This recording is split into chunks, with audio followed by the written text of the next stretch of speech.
Hello friends, आप सभी का एक बार फिर से स्वागत करते हैं हमारे चैनल ज्योति फन व्लॉग पर। तो आप सब देख रहे हैं दर्द से मोहब्बत भाग 101। तो दोस्तों, इससे पहले इस कहानी के 100 भाग अपलोड हो चुके हैं चैनल पर। अगर आप सब ने नहीं पढ़ा है तो ज़रूर पढ़ लीजिएगा। तो चलिए देखते हैं आप सब ने अब तक पढ़ा था। मुझे लगता है कि हमें एक बार जय से बात करनी चाहिए। तो रुद्र ने कहा कि नहीं, मुझे नहीं लगता है कि वो हमारी कोई भी मदद करेगा।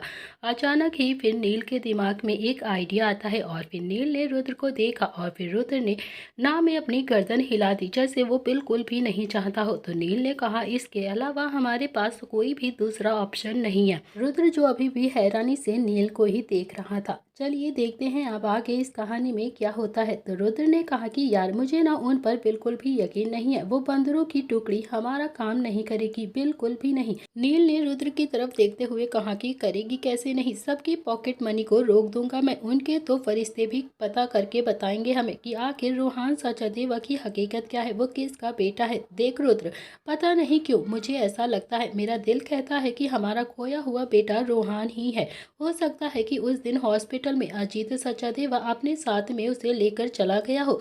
तो रुद्र ने कहा कि अगर ऐसा होता तो अजीत सचदेवा हमें बता भी तो सकते थे ना, मगर उन्होंने हमें कुछ भी नहीं बताया है। तो नील ने कहा कि यार, वो बताने की हालत में ही कहाँ है। क्या पता हमें बताना चाहते हो लेकिन बता नहीं सकते हो। क्या पता उनका ये हाल हो गया हो। बताने से पहले हमें खुद ही पता लगाना पड़ेगा कि आखिर रोहान की सच्चाई क्या है, वो किसका बेटा है। जहाँ तक मैंने सुना था कि शोभित सचदेवा का बस एक ही बेटा है और एक ही बेटी है। तो ये रोहान कहाँ से आ गया है। हमें एक बार शिखा से भी बात करनी होगी, शायद उसे कुछ पता हो, वो हमें कुछ भी बता सकती हो कि रोहान की सच्चाई क्या है, वो किसका बेटा है। तो रुद्र ने कहा कि शायद तू बिल्कुल ठीक कह रहा है, हमें एक बार शिखा से जरूर बात कर लेनी चाहिए। क्या पता शिखा हमारी मदद कर दे, उसे इस बारे में पता हो। तो नील ने कहा कि हाँ रुद्र, हो सकता है कि जो मेल तुझे आई थी ना, वो अजीत सचदेवा ने ही भेजी हो और वो तुझे बताना चाहते हो। शायद वो अपने पैरालाइज अटैक से पहले उन्होंने ये मेल तुझे भेजी हो ना हो। शिखा को कुछ ना कुछ तो जरूर पता होगा इस बारे में कि आखिर रोहान की सच्चाई क्या है। हमें एक बार शिखा से मिलना चाहिए। तो रुद्र ने कहा कि और अगर हमें शिखा ने कुछ भी नहीं बताया तो हम क्या करेंगे, या फिर शिखा को इस बारे में कुछ पता ही ना हो तो नील ने कहा कि यार, ऐसे कैसे हो सकता है, उसे कैसे नहीं पता होगा। क्या एक माँ को नहीं पता होगा कि उसके कितने बच्चे हैं। तो रुद्र ने भी अब नील की तरफ देखते हुए कहा कि नील, अरमान सी सेक्शन से हुआ था। सी सेक्शन में माँ बेहोश होती है, उसे कुछ भी होश नहीं होता है। उसे कैसे पता होगा कि उस टाइम उसके 2 बच्चे हुए थे या फिर एक बच्चा। तो नील भी बोलता है कि देख यार रुद्र,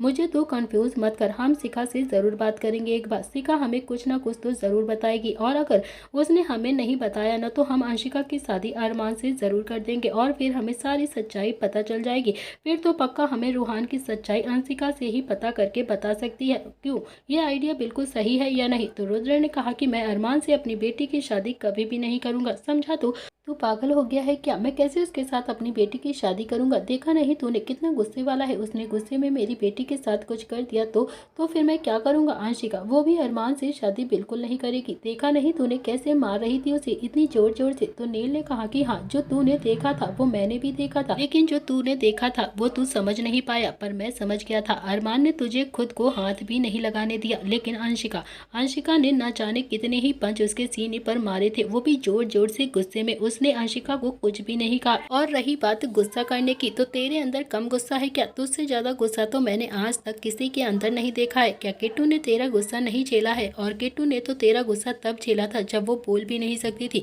कितनी ज्यादा मासूम थी वो, तब भी उसने तेरा गुस्सा झेला था। और हमारी अंशिका, वो तो ईंट का जवाब पत्थर से देना जानती है, वो बहुत ज्यादा स्ट्रांग है। अगर अरमान उसके साथ कुछ भी गलत करेगा ना, वो तो अरमान के साथ दुगना गलत कर देगी। तुझे अपनी बेटी पर विश्वास नहीं है क्या। तो रुद्र ने कहा कि हाँ, तुम कहना क्या चाहते हो कि मैं अंशिका को सचदेवा हाउस में भेज दूं, उसकी शादी कर दूं उसके साथ, ताकि वो रोहान के बारे में पता कर सके, है ना। तो नील ने कहा कि हाँ, बिल्कुल यही चाहता हूँ मैं। इसके लिए हमें अरमान और अंशिका की शादी करनी ही होगी, फिर चाहे जैसे भी करे। तुम देखना, मेरा दिल ये कहता है कि ये दोनों एक दूसरे से बहुत ज्यादा प्यार करेंगे और हमेशा एक दूसरे को सपोर्ट करेंगे। तो रुद्र ने कहा कि तेरे दिल की बेस पर मैं अपनी बेटी की जिंदगी तो नहीं खराब कर सकता हूँ ना, मैं कभी नहीं करूंगा उसकी शादी अरमान से। मैं अंशिका पर ऊपर कोई भी डिसीजन नहीं थोपना चाहता हूँ अपना। मैं चाहता हूँ कि मेरी बेटी अंशिका अपना जीवन साथी खुद ही चुने, खुद ही डिसाइड करे उसे किससे शादी करनी है। तो नील ने कहा कि अंशिका जितनी तेरी बेटी है ना, उतनी मेरी भी बेटी है, समझा। तो मैं उसके लिए कुछ गलत डिसीजन नहीं लूंगा, पता नहीं क्यों, लेकिन हाँ, अंशिका अरमान को साथ में देखकर मुझे एक सेकंड के लिए मन हुआ कि काश अरमान हमेशा के लिए हमारी बेटी की जिंदगी में आ जाए। मुझे अरमान से अच्छा लड़का कहीं भी दिखाई नहीं दिया अंशिका के लिए। इतने गुस्से में भी उसने अंशिका का कोई भी गलत शब्द तक नहीं कहा था, ना ही कुछ नुकसान किया, ना ही अंशिका पर उसने हाथ उठाया। इनफैक्ट इतना बड़ा बिजनेस टाइकून होने के बाद भी अंशिका के साथ बच्चों की तरह ही लड़ रहा था, उसे इतना ज़्यादा अच्छे से केयर कर रहा था जैसे उसे अंशिका के साथ लड़ने में बहुत ज़्यादा मजा आ रहा हो। तो रुद्र ने कहा कि कुछ भी हो यार, मैं अंशिका की शादी अरमान से नहीं करूँगा, मुझे बिल्कुल भी नहीं पसंद है अरमान। नील बोलता है कि अच्छा ठीक है, एक काम करते हैं, पहले शिखा से बात कर लेते हैं, अगर वहाँ से कुछ भी पता चला ना तो इन बंदरों की टुकड़ियों से अरमान के बारे में भी पता लगाने के लिए कहते हैं, तो शायद बंदर की टुकड़ी हमें कुछ पता लगाकर बता सके। उसके बाद सोचेंगे कि अंशिका और अरमान की शादी के लिए क्या ही समझना चाहिए। तो रुद्र ने हाँ में अपनी गर्दन हिला दी। तो वहीं फार्म हाउस में सब अभी सो कर उठ चुके थे। निव्यांश भी सोफे पर बैठा हुआ सो चुका था, तो स्नो वाइट भी अभी सो रही थी। तो अचानक ही अब रात के 2 बजे स्नो वाइट की आंखें खुलती हैं, तो शायद अभी उसे वॉशरूम में जाना था, इसीलिए वो बेड से धीरे से उतरती है और वॉशरूम के अंदर चली जाती है। जब वो वॉशरूम से बाहर आई तो उसने देखा कि निव्यांश का ब्लैंकेट अभी सोफे से नीचे गिरा हुआ था और निव्यांश जो अभी सोफे पर लेटा हुआ सो रहा था। तो स्नो वाइट अभी धीरे धीरे निव्यांश के पास में जाती है। उसने निव्यांश का ब्लैंकेट उठाकर निव्यांश को अच्छे से कवर करने लगी कि तभी निव्यांश की आंखें एकदम से खुल जाती हैं और कुछ सेकंड तक स्नो वाइट को ही देखता रहता है और फिर स्नो वाइट भी निव्यांश को ही देख रही थी।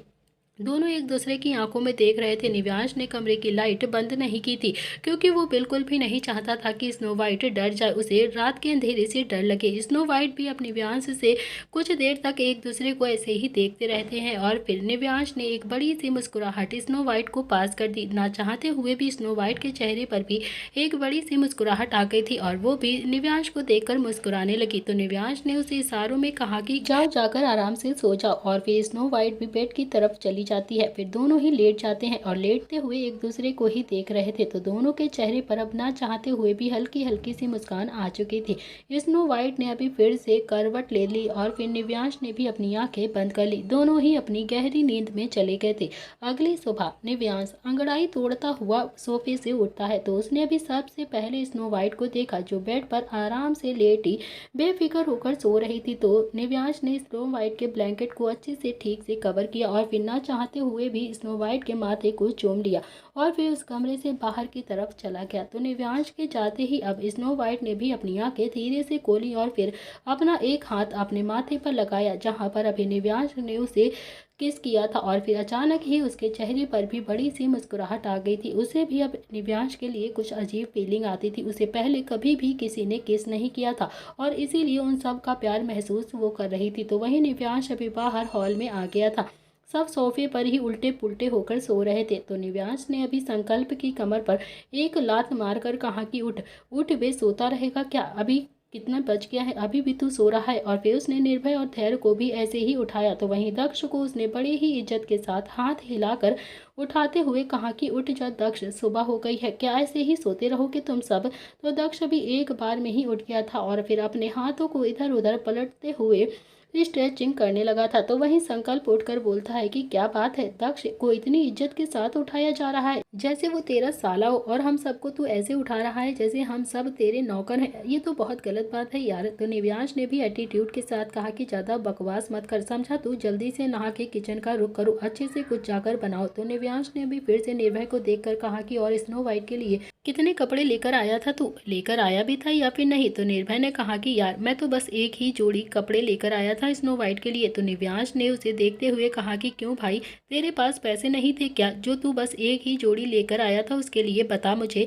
तो निर्भय ने भी कहा कि यार भाई, मैंने आज तक लड़कियों के लिए कभी शॉपिंग ही नहीं करी, तो मुझे क्या पता होगा कि लड़कियों को कितने सारे कपड़े चाहिए होते हैं, मुझे लगा कि मेरे तो बस एक जोड़ी में ही हो जाता है, उसका भी हो जाएगा। तो निव्यांश ने कहा कि अच्छा, तुम सब नहा धोकर स्नो वाइट के लिए कुछ अच्छा सा बना दो, और हाँ, मैगी वैगी तो बिल्कुल भी मत बनाना, जिया चाची ने उसे हेल्दी फूड खाने के लिए कहा है तो उसके लिए कुछ अच्छा सा हेल्दी ही फूड बनाना, कोई भी सड़ी सी चीज़ें नहीं बनाना उसके लिए।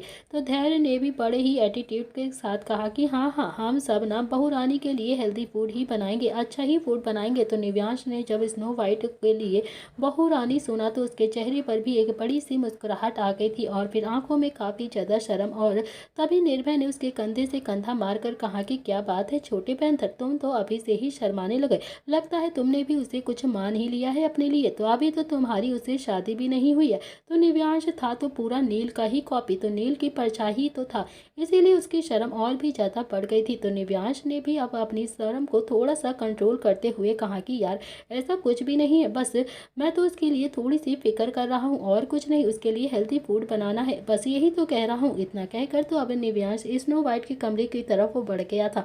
तो निव्यांश अभी कमरे में आया तो स्नो वाइट भी अभी बेड पर बैठी हुई थी।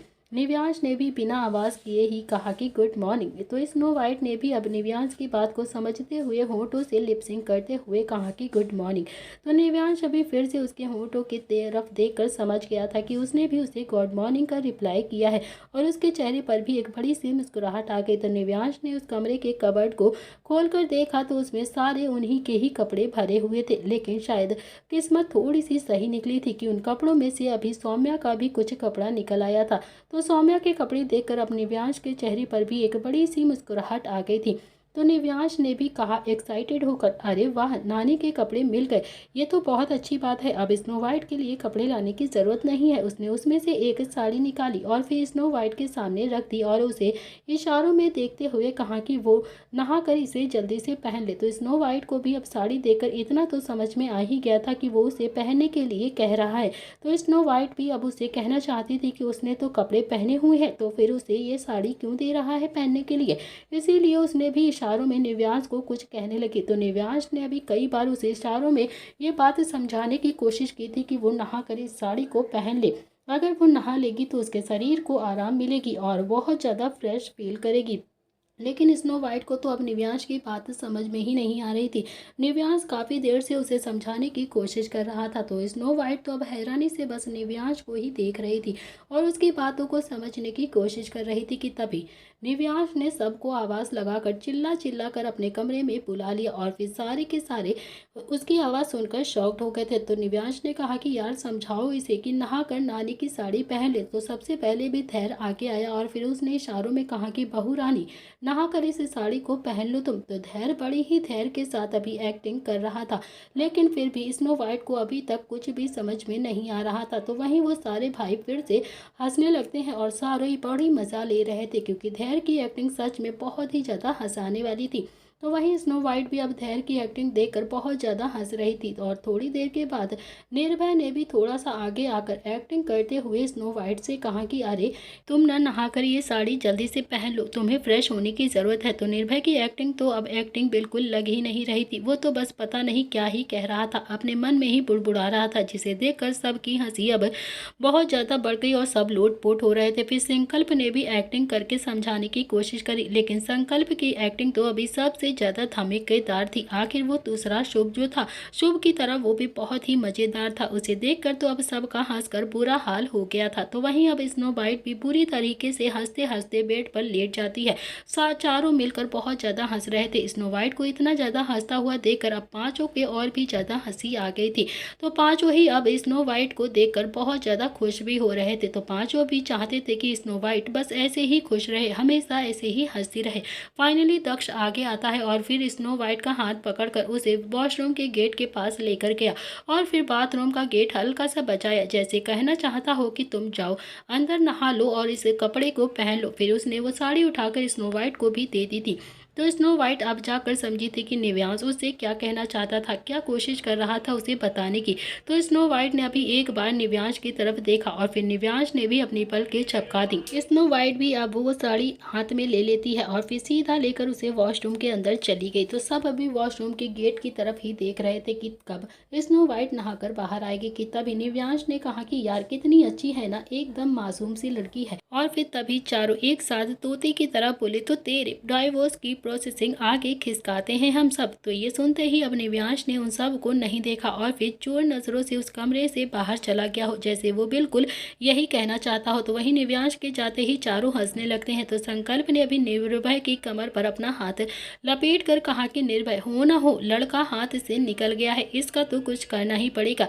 इसे इसकी सोलमेट मिल ही गई। बेचारा कब से उस चुड़ैल भाभी के साथ अपनी जिंदगी को बिता रहा था और फंसा पड़ा था। फाइनली उस चुड़ैल भाभी से इसे अब छुटकारा मिल ही जाएगा और इसकी जिंदगी में भी कोई अच्छी लड़की आ ही गई। ये साइलेंट भाभी अब हमारी भाभी बन जाएगी, मतलब मेरी स्नो वाइट अब हमारी सच में पक्की वाली भाभी बन जाएगी। इधर प्रताप हाउस में इस वक्त रुद्र और नील दोनों ही नाश्ता कर रहे थे। तो नील ने बड़े ही एटीट्यूड के साथ कहा कि यार आजकल बंदरों की टुकड़ी दिखाई नहीं दे रही है, कहाँ है सारे के सारे। तो शुभ बोलता है कि यार संकल्प का कॉल आया था, चारों राठौड़ फार्म हाउस में है, कह रहे थे कि स्टडी करने के लिए सारे इकट्ठे हुए हैं, इसीलिए कुछ दिन वहीं पर रहेंगे। तो नील ने कहा कि हाँ स्टडी करने के लिए इकट्ठे हुए हैं, सब जानता हूँ मैं, उनकी स्टडी कैसे होती है सब पता है मुझे, लेकिन हाँ समझ में नहीं आता है कि 2 दिन हो गए हैं निव्यांश भी अब ऑफिस में नहीं आ रहा है। तो शुभ ने कहा कि निव्यांश उन्हें आजकल स्टडी करवा रहा होगा, और क्या पता नहीं ऐसी कौन सी स्टडी है जो निव्यांश करवाता है उन सबको। खैर छोड़ो, ज़्यादा टेंशन मत लो उन सब के बारे में, हमारे बच्चे हैं कुछ भी गलत नहीं करेंगे, इतना तो विश्वास है ही। तो वहीं दूसरी तरफ राठौड़ फार्म हाउस में इस वक्त स्नो वाइट नहा कर बाहर आ गई थी और उसने अपने बाल भी धो लिए थे। तो पीच कलर की साड़ी उस पर बहुत ही ज़्यादा खूबसूरत लग रही थी और ऊपर से उसके खुले बाल। कमरे में इस वक्त कोई भी नहीं था। स्नो वाइट भी धीरे से बाहर आती है और फिर मिरर के सामने रखे टेबल पर बैठ गई और अपने आप को मिरर में निहारने लगी। उसके अंदर सच में बहुत ही ज़्यादा कमजोरी आ गई थी, जिस वजह से उससे खड़ा भी नहीं हुआ जा रहा था, इसीलिए वहीं पर टेबल पर बैठ जाती है और उसके हाथ में अभी टॉवल था जिससे वो अपने बालों को साफ कर रही थी, उसे पोंछ रही थी कि तभी उसने अपने सिर में किसी का हाथ महसूस किया।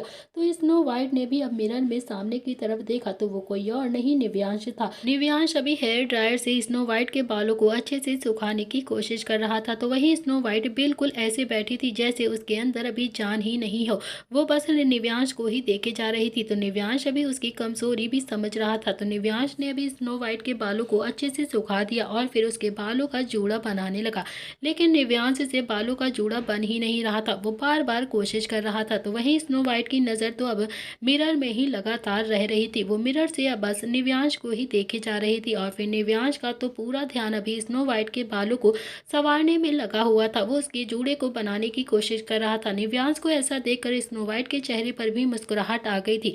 स्नो वाइट को अब निव्यांश का साथ बहाने लगा था, कहीं ना कहीं स्नो वाइट के दिल में अब निव्यांश के लिए जगह बन गई थी और जगह के साथ ही साथ बहुत ज्यादा इज्जत भी बन गई थी उसके लिए, उसके दिल में बहुत ज्यादा इज्जत थी। तो निव्यांश अभी पूरी कोशिश कर रहा था, अपनी सारी स्किल्स आजमा रहा था कि वो स्नो वाइट के बालों का अच्छे से जूड़ा बना दे या फिर उसकी चोटी बना दे, जैसे भी करके बस उसके बालों को अच्छे से संवार दे। वो बहुत ज़्यादा कोशिश में लगा था, लेकिन मजाल था जो बालों ने एक बार भी निव्यांश की बातों को माना हो। तभी वहाँ पर नाश्ता लेकर चारों ही भाई आ जाते हैं। चारों ने अभी निव्यांश को स्नो वाइट के बालों को बनाते हुए देखा तो काफ़ी ज़्यादा हैरान हो गए। तभी संकल्प ने निव्यांश पर कमेंट मारते हुए कहा कि अरे भाई उस चुड़ैल भाभी से कुछ तो सीख लेता, तो बस वो उस चुड़ैल भाभी को लड़ना ही आता है और कुछ नहीं आता है क्या? तू उससे अच्छे से एक बालों का जूड़ा भी बनाना नहीं सीख पाया? तो निव्यांश का ध्यान अभी भी स्नो वाइट के बालों पर ही लगा हुआ था। निव्यांश ने संकल्प की तरफ बिना देखे ही कहा कि यार अबे तू भी ना सुबह सुबह किसका नाम ले रहा है, छोड़ ना उसे, ये बात बता कि इसके बालों को बांधेगी कैसे। ये सुनकर तो अब संकल्प के हाथ में जो प्लेट थी वो उसने टेबल पर रख दी और फिर निव्यांश के पास जाकर स्नो वाइट के बालों को अच्छे से बनाने लगा, लेकिन दोनों ही भाई से अब स्नो वाइट के बाल अच्छे से बन ही नहीं रहे थे। तो वहीं स्नो वाइट के चेहरे की मुस्कुराहट तो अब और भी ज़्यादा बढ़ती जा रही थी, उसे ऐसे नोक झोंक देखकर बहुत ज़्यादा खुशी हो रही थी। स्नो वाइट के चेहरे की मुस्कुराहट देखकर अभी बाकी सबके चेहरे पर भी मुस्कुराहट बढ़ती जा रही थी। तो फाइनली अभी सब ने एक एक करके फिर से स्नो वाइट के बालों को अच्छे से बनाने की कोशिश कर ली थी, लेकिन किसी से भी स्नो वाइट के बाल अच्छे से बन ही नहीं रहे थे। आखिरकार फिर दक्ष भी आगे आता है और स्नो वाइट के बालों को अच्छे से खुला ही छोड़ दिया और फिर स्नो वाइट से बोलता है इशारों में कि तुम खुले बालों में ही बहुत ज़्यादा अच्छी लगती हो, इसे बांधने की ज़रूरत नहीं है। बाकी सब ने भी अब दक्ष की बात को सुना तो हाँ में अपनी गर्दन हिलाकर एक साथ में ही कहा कि हाँ हाँ स्नो वाइट खुले बालों में ही तुम अच्छी लगती हो, इसीलिए तुम ऐसे ही रखो। चलो अब अच्छे से नाश्ता कर लो, तुम्हें नाश्ते की ज़रूरत है। तो सब ने मिलकर अब खाना खा लिया था और फिर निव्यांश का फ़ोन रिंग करने लगा है। तो निव्यांश ने अभी अपना फ़ोन देखा तो वो नील का फ़ोन था। तो निव्यांश ने अभी सबको देखकर चुप रहने का इशारा किया और बोला कि बस चुप रहना तुम सबके सब, कोई भी आवाज़ ना निकालना, पापा का फ़ोन है, मैं रिसीव करके आता हूँ। तो निव्यांश ने भी अब अपना फ़ोन रिसीव किया और फिर बात करता हुआ बाहर की तरफ चला गया।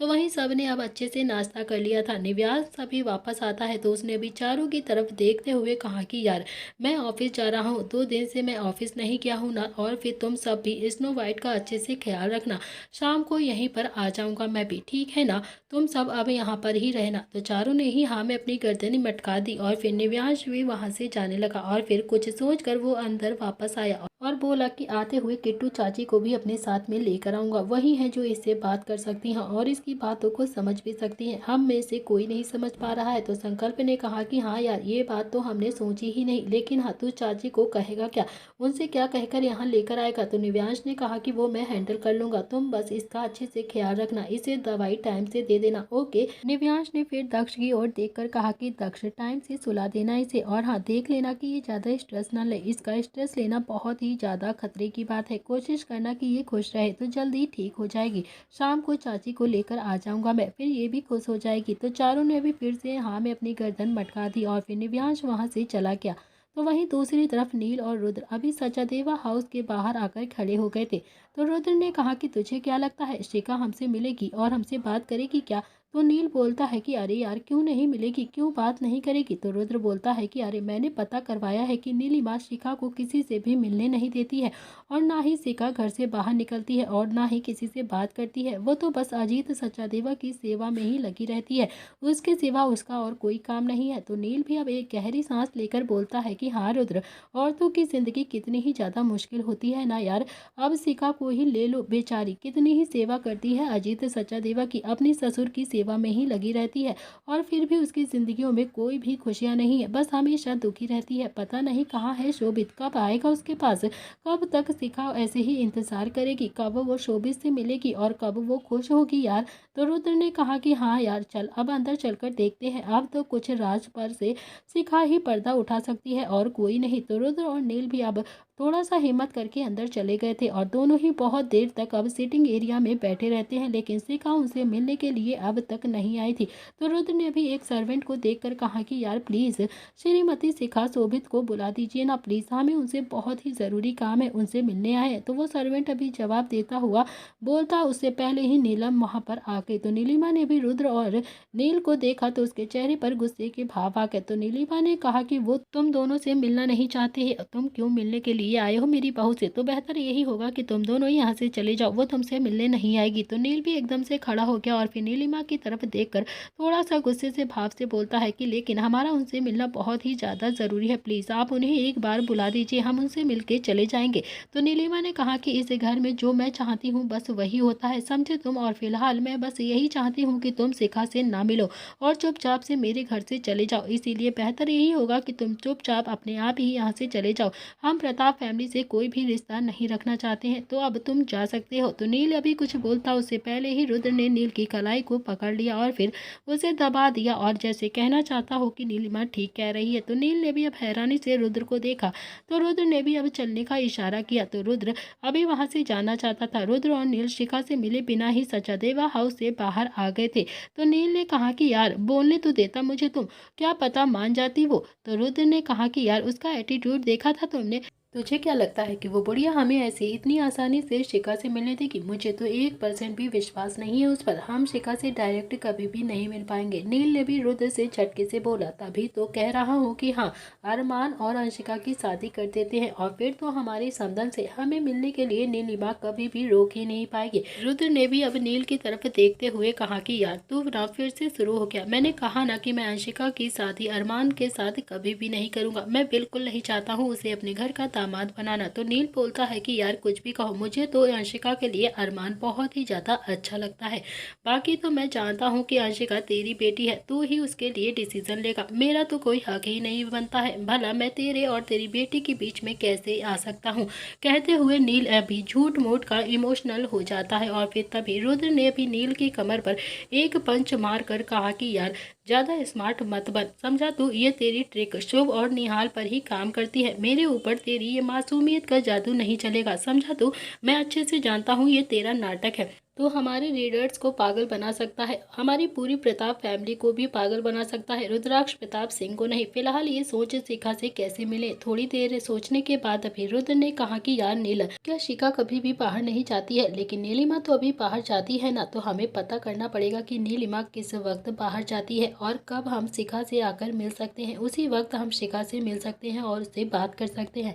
तो नील ने भी झटके से कहा कि हाँ यार, ये बात तो तूने बिल्कुल ठीक कही है, ये तो मैंने सोचा ही नहीं। हमें पता करना पड़ेगा कि नीलिमा कब कब घर से बाहर जा रहती है और कितने टाइम के लिए, और फिर उसी वक्त हम शिखा से मिल सकेंगे और उससे बात कर सकेंगे। तो वहीं दूसरी तरफ रूही जो एक बड़े से गोदाम में बैठी हुई थी और रो रही थी, तो रूही को अभी बहुत ज़्यादा डर लग रहा था। तो रूही ने भी डरते हुए कहा कि यार कौन है, क्यों लेकर आए हो तुम सब मुझे यहाँ पर, क्या चाहिए तुम्हें, मैंने क्या बिगाड़ा है तुम सबका। लेकिन अभी किसी की भी कोई आवाज़ नहीं आ रही थी। तो रूही ने भी अब अपने आसपास अपनी नज़रें घुमाई तो गोदान बहुत ही ज़्यादा बड़ा था और बहुत ही ज़्यादा अंधेरा था। तो रूही इस वक्त बहुत ही ज़्यादा घबरा रही थी। तो रूही ने भी एक बार फिर से आवाज़ लगाई कि कौन है यहाँ पर, क्यों लेकर आए हो तुम मुझे यहाँ पर। और तभी उसके सामने एक मास्क मैन आ जाता है। तो उस गोदान में बहुत ज़्यादा अंधेरा था, लेकिन हल्की हल्की सी रोशनी भी आ रही थी। वो रोशनी कहाँ से आ रही थी ये रूही को भी नहीं पता था, बस हल्की सी रोशनी लग रही थी।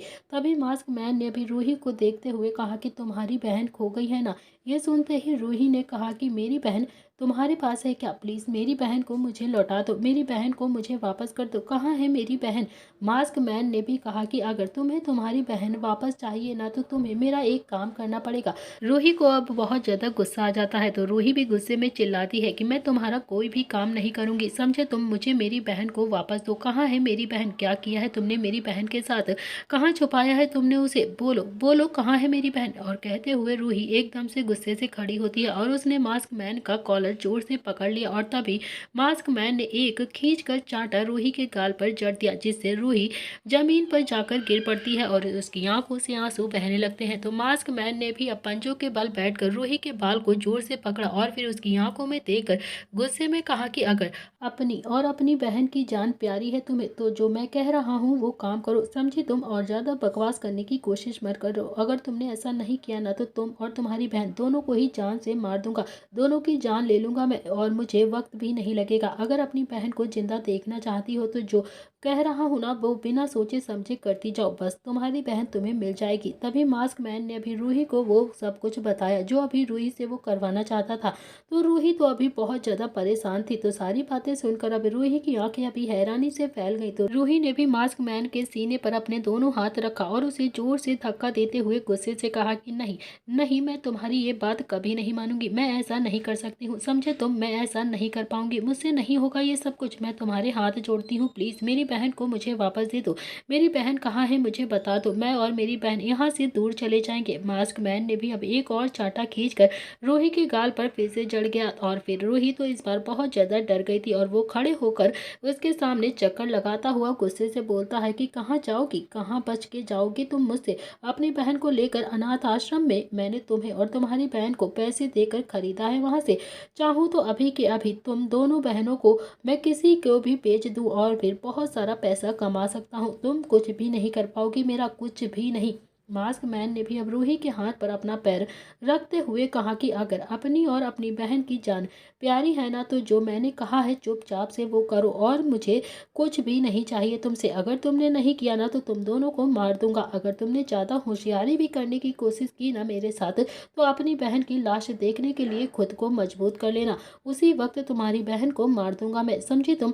तो रूही के हाथ पर अब खून निकलने लगा था। तो रूही भी अब सुबकते हुए बोलती है कि प्लीज़ ऐसा मत करना, मैंने तुम्हारा क्या बिगाड़ा है, क्या किया है, क्यों कर रहे हो तुम हमारे साथ ऐसा, हमने तो कुछ गलत नहीं किया है तुम्हारे सामने।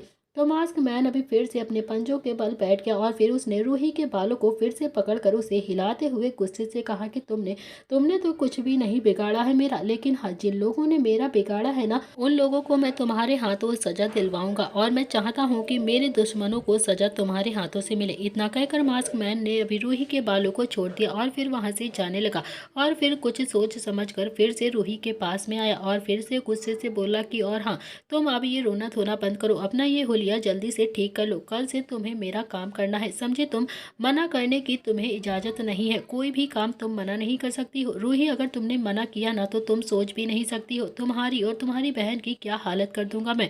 ऐसा कर दूंगा कि जो तुम किसी के सामने खड़ी होने लायक नहीं बचोगी। वहीं दूसरी तरफ निव्यांश जो ऑफिस में काम कर रहा था, लेकिन ध्यान तो उसका अभी स्नो वाइट में ही लगा हुआ था। तो निव्यांश को अब स्नो वाइट का नाम भी नहीं पता था। उसे ना उसकी बहुत ज़्यादा चिंता भी हो रही थी। फिर भी दोनों के बीच में अभी कुछ तो एहसास आ गए थे जो वो जानकर समझना नहीं चाह रहा था। निव्यांश को जब उसके भाई स्नो वाइट के नाम से चिढ़ाते थे तो निव्यांश को कहीं ना कहीं बहुत ज़्यादा अच्छा भी लगता था।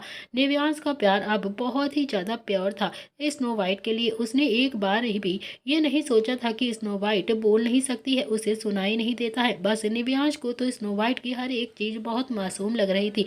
ऑफिस खत्म होने के बाद निव्यांश सीधा प्रताप हाउस चला गया क्योंकि वो आज किट्टू को लेकर राठौड़ फार्म हाउस जाना चाहता था। उसे स्नो वाइट से मिलाना चाहता था। एक किट्टू ही थी जो इशारों में स्नो वाइट से बात कर सकती थी, उसकी बातों को समझ सकती थी। तो निव्यांश भी अब सीधा प्रताप हाउस में आ गया था और फिर आते ही चिल्लाने लगा, चाची चाची कहाँ पर हैं आप? मुझे आपसे जरूरी बात करनी है, जल्दी से नीचे आइए। तभी आपनी उसके सामने आती है और बोलती है कि आओ निव्यांश आओ, आकर बैठो। क्या हुआ है? किट्टू से क्या काम है? तुम इतने जोर जोर से क्यों चिल्ला रहे हो? उससे कोई काम है क्या? मुझे बताओ। तो निव्यांश ने कहा कि हाँ कुछ काम है मम्मी, आपको नहीं बता सकता मैं, प्लीज ये समझ लो कि बस चाची से ही काम है मुझे। कहाँ पर है चाची? जल्दी से बुला दीजिए। तो निव्यांश की आवाज़ सुनकर अब किट्टू जो कि अपने कमरे में कुछ काम कर रही थी वो भी जल्दी से बाहर आ जाती है। उसने भी निव्यांश को देखकर मुस्कुरा कर कहा कि क्या हुआ छोटे पैंथर, इतनी जोर जोर से क्यों चिल्ला रहे हो? कुछ काम है क्या मुझसे? और चाची की याद कैसे आ गई? इतने दिनों के बाद आए हो तुम प्रताप हाउस में। तो निव्यांश ने भी कहा कि क्यों, मुझे अपनी छोटी माँ की याद नहीं आ सकती क्या? क्या मैं उनसे बात नहीं कर सकता? क्या उनसे मिलने नहीं आ सकता? तभी दिशा भी वहाँ पर आकर बोलती है कि बिल्कुल आ सकती है याद, और हाँ लेकिन आज कुछ ज़्यादा ही चाची चाची बोल रहे हो, कुछ ज़्यादा इम्पोर्टेंट काम है क्या? तो निव्यांश ने कहा कि दिशा चाची ऐसा नहीं है कि मैं आपको प्यार नहीं करता है, छोटी चाची को भी मैं बहुत प्यार करता हूँ, बस मैं सबको ही प्यार करता हूँ। तो किट्टू ने अब निव्यांश के बालों में अपना हाथ फेर कर कहा कि हाँ जानते हैं तू अपने पापा पर ही गया है, बिल्कुल नील भैया की तरह ही है, दूसरा कॉपी है तू उनकी। थोड़ी देर अभी सब बात करते रहते हैं और फिर किट्टू ने कहा कि निव्यांश मैं तुम्हारे लिए कुछ अच्छा सा खाने के लिए बनाती हूँ, तुम यहाँ पर बैठो, मैं अभी लेकर आती हूँ तुम्हारे लिए। और फिर तभी अवनी भी खड़ी होकर बोलती है कि हाँ मैं भी दादी के लिए खिचड़ी बना देती हूँ, उन्होंने मुझसे खिचड़ी बनाने के लिए कहा था और उनकी दवाई का भी तो टाइम हो गया है। इतना कहकर ही अब अवनी और किट्टू दोनों ही किचन के अंदर चली जाती हैं। तो वहीं निव्यांश जो दिशा के पास में ही बैठा रहता है और उससे बातें कर रहा था। तभी थोड़ी देर के बाद शुभ ने दिशा को आवाज़ लगा दी और फिर दिशा भी वहाँ से अंदर की तरफ अपने कमरे में चली गई। तो निव्यांश जो भी अपनी जगह से खड़ा होता है और फिर अवनी का दादी के कमरे में जाने का इंतजार करने लगता है और सोचने लगता है कि कब अवनी दादी के कमरे में जाएगी और फिर वो किट्टू से बात करेगा। और थोड़ी देर के बाद ही निव्यांश का इंतजार खत्म हो गया। अवनी दादी के कमरे में खिचड़ी लेकर चली जाती है। तो निव्यांश ने भी अब मौके का फायदा उठाया और फिर किट्टू के पास में जाता है। तो किट्टू ने अभी निव्यांश को देखा और फिर मुस्कुरा कर बोलती है कि हाँ तो क्या बात करनी थी, बोलो, तुम्हें कोई ज़रूरी काम है क्या अपनी चाची से जो इतना ज़्यादा परेशान हो रहे हो? तो निव्यांश ने भी हंसकर कहा कि चाची मुझे ना आपसे एक बात करनी है कि एक लड़की है। और ये सुनते ही किट्टू के चेहरे की मुस्कुराहट और भी ज़्यादा बड़ी हो गई थी। तो किट्टू ने कहा कि क्या नाम है उसका, ज़रा मुझे भी तो बताओ, कहाँ रहती है और कहाँ पर मिली वो तुझे, कब शादी करेगा तू उससे, और हाँ उस चुड़ैल के से कब डाइवोर्स लेगा तू? मुझे बहुत जल्दी हो रही, अब बता भी मुझे। अरे हम तीनों देवरानी जेठानी तो कब से तेरी शादी के सपने सजाए बैठी हैं, एक तू है जो उस चुड़ैल को डाइवोर्स देने के लिए हाँ ही नहीं करता है, बस उस चुड़ैल के साथ पता नहीं कैसे रहता है। तो मुझे ना बहुत ज़्यादा टेंशन रहती है तेरी। कितनी बार तेरे चाचू से कह चुकी हूँ मैं कि छोटे पैंथर का डाइवोर्स जल्दी से करवा दे और उस चुड़ैल को तेरी ज़िंदगी से दूर करे, लेकिन वो कहते हैं कि तू ही डिवोर्स नहीं देना चाहता है उसे। इतने सारे सवाल सुनकर तो अब निव्यांश के चेहरे पर भी मुस्कुराहट आ गई थी और वो भी काफ़ी ज़्यादा हैरान परेशान किट्टू को देख रहा रहा था, लेकिन फिर भी वो थोड़ा सा इरिटेट होकर बोलता है कि अरे चाची, इतने सारे सवाल कैसे, इतने सारे सवाल का जवाब नहीं दे सकता हूँ अभी मैं। बस आप इतना समझ लो कि मैं उसे चुड़ैल को डाइवोर्स नहीं दे सकता हूँ, क्योंकि अभी वो वक्त नहीं आया है उसे डाइवोर्स देने का। जब तक हमारे कॉन्ट्रैक्ट उनके पापा की कंपनी के साथ है ना, तब तक तो बिल्कुल भी मैं उसे डाइवोर्स नहीं दे सकता हूँ। अगर मैंने उसे डाइवोर्स दे दिया तो हमारी कंपनी को बहुत ज़्यादा लॉस हो जाएगा, बहुत ही ज़्यादा नुकसान होगा हमारी कंपनी को, और अभी हम लॉस अफोर्ड नहीं कर सकते हैं, हमें बहुत बड़ा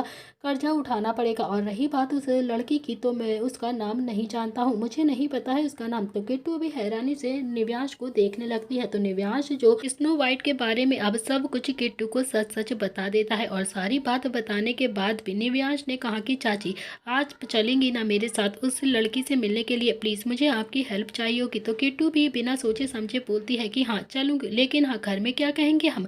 तो निव्यांश ने अभी अपने बालों को खुजाते हुए कहा कि अरे यार चाची, ये तो मैंने सोचा ही नहीं, कुछ तो सोचना पड़ेगा। मम्मी तो 1 मिनट में ही शक कर लेंगी आप पर, अगर आपने मेरे साथ जाने के लिए कहा। तो किट्टू बोलती है कि तुम्हारी मम्मी को तो फिर भी मैं मना लूँगी, लेकिन हाँ तुम्हारे चाचू का क्या, उन्हें कैसे मनाऊंगी। उन्हें तो अपनी आंखों के सामने अपना लिटिल खरगोश चाहिए, वो तो मुझे एक पल के लिए भी दूर नहीं करते हैं अपनी आंखों से। तो किट्टू ने कहा ही था कि तभी रुद्र की आवाज़ आती है कि लिटिल खरगोश, एक कप चाय दे दो प्लीज़, सिर में दर्द हो रहा है। और ये सुनते ही निव्यांश और किट्टू दोनों ही जोर जोर से हंसने लगते हैं। तो निव्यांश ने कहा कि यार चाची, मैं कुछ सोचता हूँ, प्लीज़ तब तक आप अपने रुद्राक्ष प्रताप सिंह को चाय देकर आओ, उनकी थोड़ी सी सेवा करके आओ, जब तक मैं कुछ प्लान बनाता हूँ। तो किट्टू ने भी अब जल्दी से चाय बनाई और फिर सीधा रुद्र के कमरे की तरफ बढ़ गई। तो वहीं निव्यांश जो हॉल में जोर जोर से चक्कर लगा रहा था और सोचने लगता है कि वो चाची को लेकर राठौड़ फार्म हाउस कैसे जाएगा, क्योंकि रुद्राक्ष तो उसे जाने ही नहीं देगा। अभी तक उसका दिमाग बहुत ज्यादा खनक रहा था। तभी निव्यांश ने चिल्लाकर कहा कि मम्मी मम्मी कहाँ हो आप, जल्दी से आई। अवनी जो कि अभी अभी दादी के कमरे में ही गई थी, वो भी जल्दी से बाहर आकर बोलती है अरे हाँ क्या हुआ है निव्यांश, तो इतनी जोर जोर से क्यों चिल्ला रहा है, बता क्या काम है। तो निव्यांश ने कहा कि आप तो जानती हो ना कि आपकी चुड़ैल बहू मेरा ख्याल नहीं रखती है, मुझे बहुत ज़्यादा परेशान करती है, मेरे कितने ही कपड़े गंदे हो गए हैं, आप चलो ना मेरे साथ, कपड़े धो देना आप वहाँ पर, मेरा कबर्ड भी लगा देना, मेरा कमरा पूरी तरीके से बिखरा हुआ पड़ा है, बिल्कुल बेकार सा लगता है, उसे ठीक भी कर देना। आपसे तो जानती हो ना कि वो चुड़ैल तो मेरा कोई भी काम नहीं करती है, मुझे बिल्कुल भी खाने तक को नहीं देती है। तो अवनी ने अभी निव्यांश के गालों पर अपना हाथ लगाकर प्यार से कहा कि क्यों नहीं, चल चल मैं तेरे साथ चलती हूँ बेटा, तेरा सारा फ्लैट अच्छे से साफ कर दूंगी, मेरा बेटा कैसे रहता है उस चुड़ैल के साथ। तो निव्यांश अभी जानबूझकर अवनी को बाहर की तरफ ले जाने लगता है और फिर मन ही मन सोचने लगता है कि यार पापा प्लीज रोको ना, जल्दी से, आप रोक क्यों नहीं रहे हो अपनी अवनी को, आप तो अपनी चोरनी को कहीं भी नहीं जाने देते हो ना, तो फिर क्यों नहीं रोक रहे हो। और तभी नील की आवाज़ अवनी और निव्यांश के कानों में आती है कि अवनी अवनी कहाँ जा रही हो तुम। ये सुनते ही अब निव्यांश और अवनी दोनों ही एकदम से रुक जाते हैं। तो वहीं निव्यांश के चेहरे पर एक मुस्कान आ चुकी थी।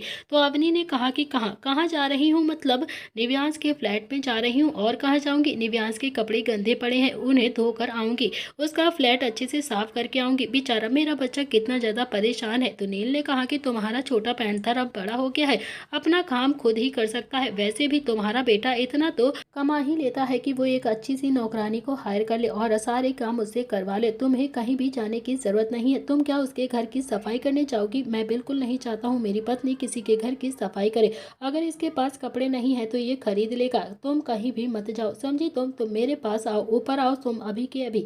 तो निव्यांश तो अभी यही चाहता था कि उसके पापा उसकी मम्मी को उसके साथ ना भेजे, उसे वहीं पर रोक ले, और फिर नील ने बिल्कुल ठीक वैसे ही किया। तो निव्यांश के चेहरे पर भी एक बड़ी सी मुस्कुराहट आ गई और फिर अवनी के चेहरे पर काफी ज्यादा गुस्सा। तो अवनी ने गुस्से में कहा कि नील बस बहुत हो गया, आप तो मुझे मेरे बेटे का कोई काम ही नहीं करने देते हैं, यहाँ तक कि मुझे उसके साथ टाइम तक नहीं स्पेंड करने देते हैं। तो नील ने कहा कि अवनी जो कह रहा हूँ ना बस वो करो, तुम ऊपर आओ अभी के अभी, वो बच्चा नहीं है, अपनी प्रॉब्लम को खुद ही हैंडल कर सकता है, तुम्हें उसके साथ जाने की जरूरत नहीं है। तभी किट्टू निव्यांश की बातों को समझते हुए जल्दी से नीचे आती है और फिर बोलती है कि दीदी दीदी प्लीज़ आप मत जाओ ना, मैं चली जाती हूँ पैंथर के साथ, मैं सारा काम कर दूंगी उसका, और आप तो जानती ही है ना नील भैया आपको जाने नहीं देंगे, क्योंकि आप के बिना उनको बिल्कुल अच्छा नहीं लगता है। तो किट्टू की बात सुनकर अब निव्यांश का तो मन बहुत ही ज़्यादा खुश हो गया था, वो मन ही मन खुश हो गया, लेकिन वो खुद ही बहुत ज़्यादा बड़बड़ाए जा रहा था, जाने तो रुद्राक्ष चाची को भी नहीं देंगे, पर लेकर तो मुझे जाना ही पड़ेगा चाची को, वरना मैं स्नो वाइट से कम्युनिकेट कैसे करूँगा, कैसे उससे बात करूँगा और कैसे कुछ भी पता करूँगा होगा उसके बारे में। तो किट्टू अभी निव्यांश के सामने आकर बोलती है कि चलो निव्यांश, मैं चलती हूँ तुम्हारे साथ, सारा काम मैं कर दूंगी। तो अवनी ने भी कहा कि हाँ किट्टू ठीक है, तुम ही चली जाओ, देखो ना हमारा बेटा कितना ज़्यादा परेशान है, उसे हमारी ज़रूरत है। तुम्हारे नील भैया तो मुझे कहीं भी नहीं जाने देते हैं, बस मुझे इस घर में ही कैद कर देंगे और कुछ नहीं। तो किट्टू ने अभी अवनी को थोड़ा सा दिलासा देते हुए कहा कि दीदी प्लीज़ आप परेशान मत होइए ना, मैं हूँ ना, निव्यांश का फ्लैट अच्छे से साफ कर दूंगी मैं, और उसके सारे कपड़े भी अच्छे से धोकर प्रेस करके कबर्ड में लगा दूंगी और उसके बाद ही यहाँ पर आऊँगी, अब आप परेशान मत होइए। तो निव्यांश और किट्टू जैसे ही अभी बाहर की तरफ जाने लगते हैं तभी रुद्र ने कहा कि लिटिल खरगोश वापस आओ, अभी के अभी वापस आओ, सही तो कह रहा है नील, निव्यांश कोई बच्चा थोड़ी ना है जो उसके काम करने के लिए अब तुम सब उसके फ्लैट पे जाओगी, जिसके लिए तुम दोनों माएँ इतना ज़्यादा परेशान हो रही हो ना, वो बेटा तुम्हारा बड़ा हो गया है, छोटा पैंथर अब बड़ा हो गया है, खुद सारे काम कर सकता है। तो किट्टू ने भी पलट कर रुद्र की तरफ देखा और फिर जानबूझकर चेहरे पर थोड़ी सी मासूमियत लाकर बोलती है कि आखिर आखिर आप दोनों भाइयों को हो क्या गया है, आप दोनों ऐसे निर्दयी कैसे हो सकते हैं। निव्यांश इतना ज़्यादा परेशान है, प्रताप हाउस में भी नहीं रहता है, उस चुड़ैल के पास में रहता है, वो चुड़ैल मेरे बच्चे को ना ठीक से खाना देती है, ना पाना पीने देती है, और ना ही उसका ध्यान रखती है, ना ही उसके कपड़े धुलती है, उसके बिल्कुल भी केयर नहीं करती है। अब वो अपनी माँ के पास आया है, उसकी कुछ हेल्प करने के लिए भी आप दोनों हम दोनों को जाने नहीं दे रहे हैं, तो आप दोनों हमें जाने से मना कर रहे हैं, कैसे कर सकते हैं। और कहते कहते किट्टू जानबूझकर आंखों में पानी ले आती है। तो वहीं अब किट्टू को ऐसे देखकर तो अवनी भी रोकर बोलती है कि हाँ किट्टू देखो ना, इनसे शादी क्या कर ली, इन्होंने तो हमारा जीना ही हराम कर लिया है, कुछ भी काम करने ही नहीं देते हैं, बस कहीं भी जाओ इनसे पूछ कर जाओ, इनके बिना कहे तो हम कहीं जा भी नहीं सकते हैं, इन्हें छोड़कर भी नहीं जा सकते हैं, यहाँ तक कि हम अपने बच्चे का भी कुछ काम नहीं कर सकते, उसके पास नहीं रह सकते। नील और रुद्र अब तक तो सीढ़ियों से होते हुए नीचे आ गए थे। तो नील ने कहा कि अब बुढ़ापे में भी मुझे छोड़कर कहाँ जाओगी तुम, मुझे तुम्हारी बहुत ज़्यादा ज़रूरत होती है, कमर में दवाई लगाती हो तो मुझे बहुत ज़्यादा आराम मिलता है, मेरी दवाइयों का ध्यान रखती हो अच्छे से, पता है ना मुझे बीपी की प्रॉब्लम है, बहुत जल्द ही मेरा बीपी बढ़ जाता है, लो हो जाता है, तुम नहीं होगी तो बीपी हाई हो जाएगा ना मेरा, मेरी सारी प्रॉब्लम तो तुम ही छुटकारा दिलाती हो ना, मेरी सारी बीमारियों का इलाज तो बस तुम ही हो ना, और फिर तुम ही मुझे छोड़कर जब जा रही हो तो मैं कैसे रहूँगा, बताओ ज़रा मुझे। तो अवनी को अब बहुत ज़्यादा गुस्सा आ गया था नील पर, और वो गुस्से में बोलती है तो कौन सा मैं हमेशा के लिए आपको छोड़कर जा रही हूँ, या तो आप मेरे बेटे को इस घर में लेकर आइए या फिर मुझे इसके साथ जाने दीजिए, मुझे कुछ नहीं पता है, बस मुझे मेरा बेटा खुश देखना है, मुझे और कुछ नहीं चाहिए आपसे। तो वहीं निव्यांश जो अपनी मम्मी और पापा को ऐसा झगड़ा करता हुआ देख रहा था और मन ही मन मुस्कुरा भी रहा था, और फिर वो मन ही मन किट्टू को देखकर बोलता है कि चाची यार यहाँ तो रायता ही फैला जा रहा है, आप क्या करें, ये दोनों तो आपस में ही झगड़ा करने लगे। तो किट्टू ने भी अब थोड़ा सा मुंह बनाकर निव्यांश को देखा और फिर बोलती है कि करती हूँ कुछ, तुम टेंशन मत लो। तो किट्टू ने कहा कि बस बस करो यार दीदी, ये दोनों ना भाई नहीं समझेंगे हमारी कहानी को, आज मैं भी देखती हूँ कि मुझे कैसे कोई रोकता है जाने से, मैं तो निव्यांश के साथ जाऊंगी तो मतलब जाऊंगी, उसे मेरी ज़रूरत है, मैं किसी भी कीमत पर अपने बच्चे को ऐसा नहीं देख सकती हूँ, मैं तो कहती हूँ दीदी आप भी चलिए मेरे साथ। किट्टू ने भी अब अवनी की कलाई को पकड़ लिया और फिर उसे खींचने लगी। तो वहीं दूसरी तरफ अवनी की दूसरी कलाई अभी नील ने पकड़ ली थी और उसे भी वो खींचने लगता है और बोलता है कि बच्चा बच्चा प्लीज मेरी चोरनी को लेकर मत जाओ, मुझे नहीं अच्छा लगेगा मेरी चोरनी के बिना, बच्चा अगर तुम्हें जाना है ना तो प्लीज तुम चली जाओ, लेकिन मेरी चोरनी मुझे छोड़कर कहीं भी नहीं जाएगी, मेरी चोरनी तो बस मेरे पास रहेगी क्योंकि मुझे इसके बिना बिल्कुल अच्छा नहीं लगता है। और ये कहते हुए नील ने झटका मारा और फिर अवनी जो नील के सीने से जा लगती है। तो वहीं किट्टू तो अभी यही चाहती थी कि अवनी उसके साथ ना जाए। तो किट्टू ने अभी फिर से निव्यांश की बाजू को पकड़कर कहा कि ठीक है तो मैं अपने निव्यांश के साथ खुद ही चली जाती हूँ, मैं खुद ही उसके सारे काम कर लूंगी, मुझे किसी की जरूरत नहीं है, मैं तो अपने बेटे को अकेला नहीं छोड़ सकती हूँ। और फिर उसने एक बार फिर से रुद्र की तरफ देखा भी नहीं और फिर सीधा निव्यांश को खींचते हुए बाहर ले आई। और फिर दोनों ही जैसे बाहर पहुंचे तो दोनों ने ही अपने पैरों में पहिए लगाए हुए थे और ऐसे भागते हुए गाड़ी के पास आए जैसे वो यहाँ पर रुकना ही नहीं चाहते हैं। अब किट्टू ने कहा कि निव्यांश जल्दी से गाड़ी स्टार्ट करो, अगर तुम्हारे चाचू ने हमें पकड़ लिया ना तो प्लीज जाने नहीं देंगे, मुझे भी यहीं पर रोक लेंगे, इसीलिए कहती हूँ जल्दी से गाड़ी को स्टार्ट करो। तो निव्यांश ने भी अब जल्दी से अपनी चाची को गाड़ी में बैठाया और गाड़ी लेकर हवा की तरह वहां से चला गया। तो वहीं रुद्र भी दोनों को ही चाहता हुआ देख रहा था। उसके दिमाग में अभी कुछ और ही चल रहा था। फिर उसने अपने मन ही मन कहा कि यार पता लगाना पड़ेगा, जरूर कुछ ना कुछ तो चल रहा है इन दोनों के बीच में जो बताना नहीं चाहते हैं। ये दोनों के दिमाग में अभी क्या खिचड़ी चल रही है ये पता लगाना होगा।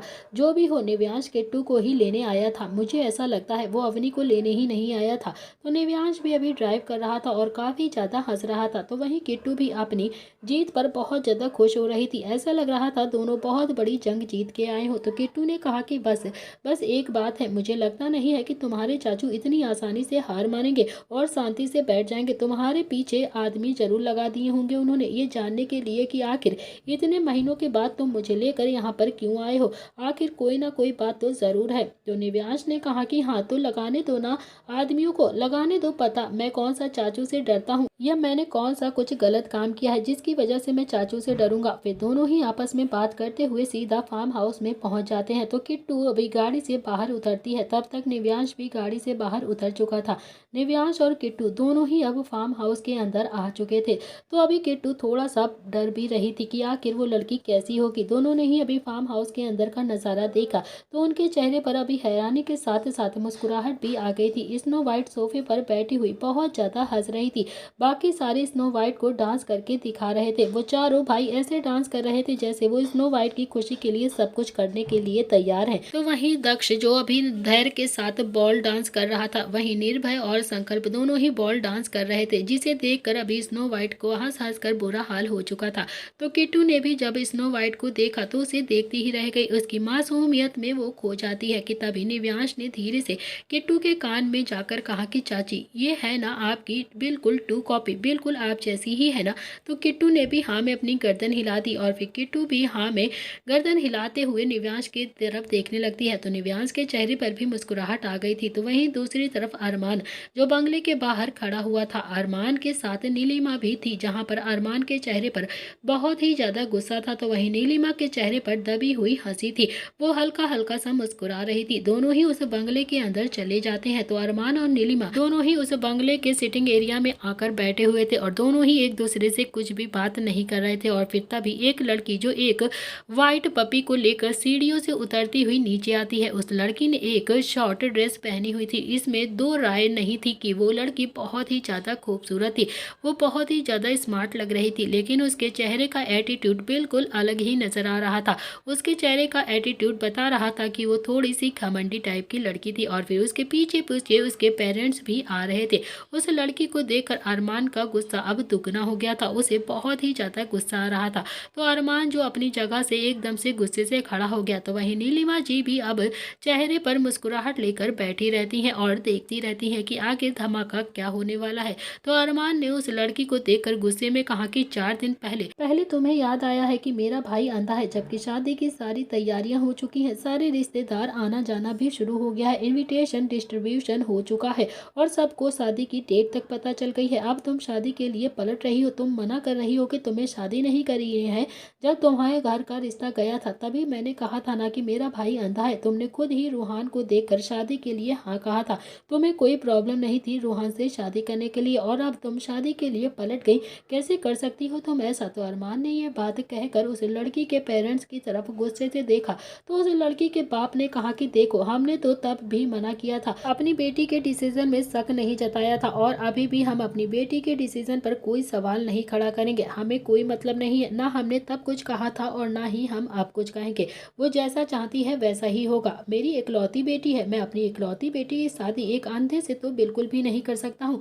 मुझे खुद ही ये लड़का नहीं पसंद था, तो अब अपनी बेटी के आगे मैं मजबूर था। अरमान ने उस लड़की के डैड को देखकर गुस्से से कहा कि वाह वाह, अच्छा है, अब आपको समझ में आया कि मेरा भाई अंधा है, अब आपकी बेटी को समझ में आया कि उसकी शादी अंधे लड़के से नहीं होनी चाहिए। तब तो मेरे भाई के आगे पीछे दुम हिलाकर घूमती रहती थी, तब उसे नहीं पता था कि मेरा भाई अंधा है। तब आपकी बेटी प्यार के दावे बड़े बड़े करती थी, अब क्या हुआ, आपकी बेटी का प्यार खत्म हो गया क्या? जब मेरा भाई अंधा हो गया तो उसका प्यार खत्म हो गया क्या? तुम्हें शर्म नहीं आती है क्या? तो दोस्तों इसी के साथ इस कहानी का आज का ये एपिसोड यहाँ पर समाप्त होता है। क्या होगी रूहान और इस लड़की की शादी, या फिर रूहान की जिंदगी में आएगी कोई और लड़की? क्या फैसला करेगा अरमान सचदेवा? बहुत ही इंटरेस्टिंग होने वाली है स्टोरी, प्लीज कहानी को बिल्कुल मिस मत करना। आज के लिए इतना ही, मिलते हैं इस कहानी के नेक्स्ट पार्ट में।